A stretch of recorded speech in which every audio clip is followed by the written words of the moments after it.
নমস্কার, কথামৃত ইউটিউব চ্যানেলে আপনাদের স্বাগত। অস্কার ওয়াইল্ডের একটি সুন্দর কথা আছে, পৃথিবীতে যা কিছু কঠিন, যা করতে আমাদের অসুবিধে হয় এবং যা করতে ইচ্ছে হয় না, সেটাই আসলে সাফল্যের চাবিকাঠি, মূল মন্ত্র। যেমন আমাদের পড়াশোনা করতে ইচ্ছে হয় না, ভোরবেলা স্বাস্থ্য চর্চা আমাদের বিরক্ত লাগে, গুরুজনদের উপদেশ আমাদের কাছে মনে হয় জ্ঞান দিচ্ছে, এরকম আরও অনেক কিছু আমাদের প্রাত্যহিক জীবনে ঘটছে। এই সম্পর্কিত একটি তথ্য আপনাদের সামনে দিই। পৃথিবীর সবচাইতে পুরনো সভ্যতার মধ্যে সবচাইতে উন্নত ছিল গ্রিস সভ্যতা। সেই গ্রিক দেশে একদিন এথেন্স শহরে সেই দেশের দার্শনিক সক্রেটিস রাস্তা দিয়ে হেঁটে যাচ্ছেন।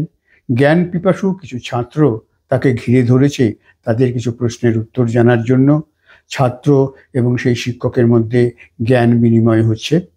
এমন সময় সেখান দিয়ে এক স্বল্প বসনা তরুণী নিষিদ্ধ পল্লী, যেটা ওই এথেন্স শহরের খুব কাছেই, যেখানে দাঁড়িয়ে কথা বলছিলেন সক্রেটিসরা, সেখান থেকে বেরিয়ে তাদেরকে পার করে রাস্তা দিয়ে এগিয়ে যাচ্ছে। স্বভাবতই সমস্ত ছাত্রের চোখ সেই স্বল্প বসনা রমণীর দিকে চলে গেছে। তারা তত মন দিয়ে তখন আর সক্রেটিসের কথা শুনছে না। সক্রেটিসের ব্যাপারটা খেয়াল করলেন এবং সেই তরুণীও ব্যাপারটা খেয়াল করেছে। সে কয়েক পা এগিয়ে গিয়ে আবার ফিরে এলো এবং খুব একটা তাচ্ছিল্যের হাসি এসে সক্রেটিসকে বলছে, সাহেব, আপনি আর কি বলবেন, ওরা এখন কিচ্ছু শুনবে না, ওরা এখন আমাকে দেখতে ব্যস্ত। সক্রেটিস বলল, হ্যাঁ বুঝলাম। কি বুঝলেন? বুঝলাম এই, তুমি ওদেরকে নিচের দিকে দিয়ে যাচ্ছ। মানুষ খুব সহজে নিচের দিকে যেতে চায়, ওরাও তাই করছে, কিন্তু আমার কাজ সবাইকে ওপরের দিকে তোলা, এবং সেই আমি ওদেরকে ওপরের দিকে তোলার চেষ্টা করব।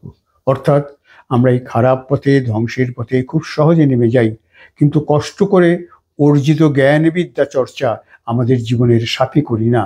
এই ব্যাপারে আমাদের আরও সচেতন হওয়া দরকার, বিশেষত ছাত্রছাত্রীদের তো অবশ্যই। নমস্কার।